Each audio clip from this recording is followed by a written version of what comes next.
جیسے اس حدیث میں ہے، حضرت ابن عمر رضی اللہ تعالیٰ عنہ فرماتے ہیں کہ رسول اللہ صلی اللہ علیہ وسلم نے ارشاد فرمایا کہ وہ آدمی صلہ رحمی کا حق ادا نہیں کرتا جو صلہ رحمی کرنے والے رشتہ داروں کے ساتھ بدلہ کے طور پر صلہ رحمی کرتا ہے۔ فرمایا وہ صلہ رحمی کا حق نہیں ادا کرتا۔ مثال کے طور پر ایک آدمی اپنی کسی رشتہ دار کے ساتھ تعلقات جوڑتا ہے، صلہ رحمی کرتا ہے، اور دوسرا اس صلہ رحمی کے بدلے میں اس کے ساتھ صلہ رحمی کرتا ہے، فرمایا اس نے صلہ رحمی کا حق ادا نہیں کیا۔ وَلَكِنَّ الْوَاصِلَ الَّذِي إِذَا قُطِعَتْ رَحِمُهُ وَصَلَهَا، بلکہ فرمایا صلہ رحمی کا حق ادا کرنے والا دراصل وہ شخص ہے کہ جو اس حالت میں بھی رشتہ داروں کے ساتھ تعلقات جوڑتا ہے،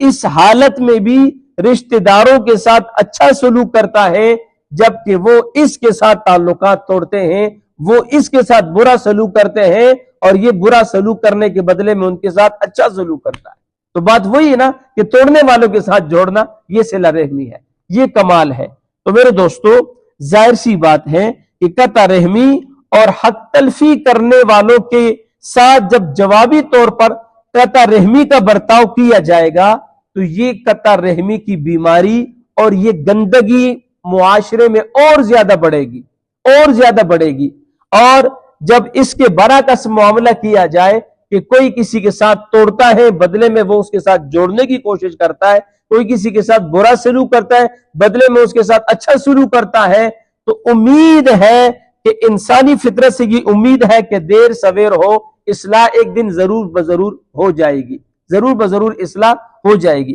اس لیے ان احادیث میں ہمارے لیے سبق ہے، ہمیں سے ہر ایک کے ساتھ رشتہ داری قرابت داری لگی ہوئی ہے، اور ہر ایک کے خاندان میں رشتہ داروں میں کوئی نہ کوئی ایسا ہوتا ہے جو خواہ مخواہ فضول کا جو ہے ضد اناد میں آ کر تعلقات توڑنے کی کوشش کرتا ہے۔ ہمیں چاہیے کہ ہم اس کو بھی ساتھ جوڑنے کی کوشش کریں۔ حضور علیہ السلام نے صحابہ سے فرمایا، میں تمہیں بتاؤں اولین اور آخرین کے اخلاق کیا ہیں؟ یا رسول اللہ ضرور بتائے۔ حضور نے فرمایا، اولین آخرین کے اخلاق یہ ہے جو تم پر ظلم کرے اسے معاف کر دو۔ دیکھو، ظالم کو اس کے ظلم کے برابر اس سے بدلہ لینا یہ مظلوم کے لیے جائز ہے، لیکن وہ اگر اللہ کے لیے اس کو معاف کر دے تو یہ اللہ کو یہ بات زیادہ پسند ہے۔ لیکن یہ معاف کرنا ایسا نہ ہونا کہ کوئی امیر ظلم کرے، کوئی طاقتور ظلم کرے اور بدلہ نہیں لے سکتا تو کہے چلو جی میں نے اس کو معاف کر دیا، اور کوئی غریب کمزور بیچارہ زیادتی کر لے اور یہ بدلہ لینے پر قادر ہے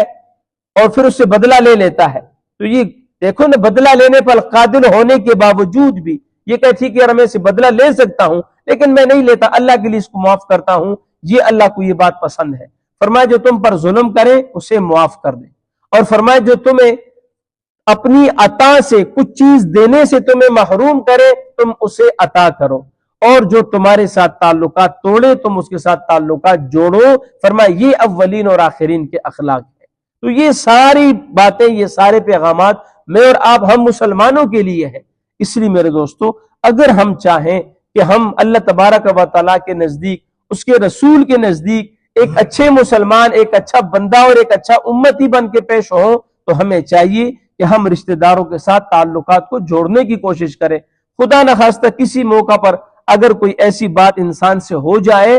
غلطی تسلیم کرنے میں اور معافی مانگنے میں واللہ بخدا کوئی بے عزتی نہیں ہے، کوئی بھی عزتی نہیں ہے، بلکہ اپنی غلطی تسلیم کرنے میں اللہ تبارک و تعالیٰ نے عزت ہی عزت رکھی ہے۔ دیکھو، حضرت آدم علیہ السلام سے خطا ہوئی نا،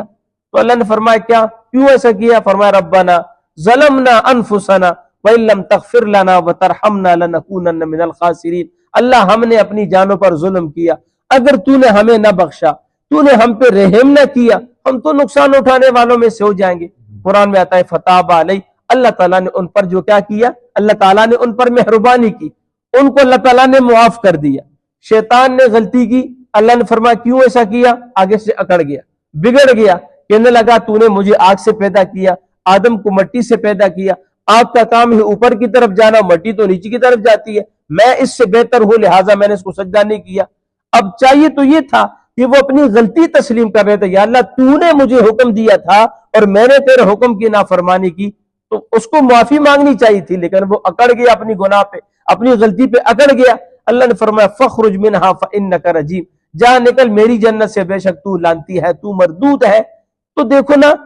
غلطی ہو جائے انسان سے اور اس کو تسلیم کر کے معافی مانگے، یہ ہمارے باپ حضرت آدم علیہ السلام کی صفت ہے، اور غلطی کر کے اس پر اکڑ جانا یہ شیطان کی صفت ہے۔ تو ہم آدم کی اولاد ہیں، شیطان کی اولاد نہیں ہے، تو ہمیں آدم علیہ السلام کا طرز عمل اختیار کرنا چاہیے، نہ کہ ہمیں شیطان کے راستے پہ چلنا چاہیے۔ تو خلاصہ آج کی بات کا یہ ہے کہ ہم تعلقات توڑنے والوں کے ساتھ بھی تعلقات جوڑنے کی کوشش کریں، جو ہمارے ساتھ نہ بھی رکھے ہم اس کے ساتھ اللہ رسول کا سلام کر کے اپنے آپ کو اللہ کے رسول کے سامنے سرخرو کرنے کی کوشش کریں۔ باقی کوئی ہمارے ساتھ کرے یا نہ کرے، کل اللہ کی عدالت میں ہم تو سرخرو ہو سکیں گے۔ تو ہم سارے کوشش کریں، جن کے ساتھ ہماری کوئی خف کی ناراضگی ہے ہم ان کے ساتھ پہل ان کے ساتھ ہم صلح کریں، سلام کرنے کی کوشش کریں،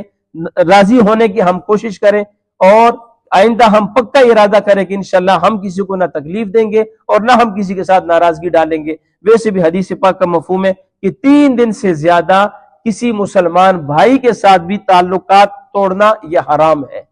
یہ حرام ہے، مسلمان بھائی کے ساتھ بھی۔ آج تو اللہ معاف کرے سگے بھائیوں میں سالوں سال گزر گئے، ناراضگیاں ہیں، ایک دوسرے کے ہاں آنا جانا نہیں ہے، یہ نہیں ہونا چاہیے میرے دوستو۔ ہم مسلمان ہیں، ہم رسول اللہ کے تعلیمات کے پابند ہیں، ہم اپنی مرضی یہاں نہیں کر سکتے، اس لیے جن کاموں میں، جن اعمال میں ہمارے لیے بہتری ہے ہم وہ کام کریں، وہ اعمال سر انجام دیں۔ جن باتوں میں ہمارے لیے دنیا کا بھی نقصان ہے، آخرت کا بھی نقصان ہے، ان باتوں سے ہمیں بچنا چاہیے۔ اللہ تعالی ہم سب کو ان باتوں پہ عمل کی توفیق نصیب فرمائے۔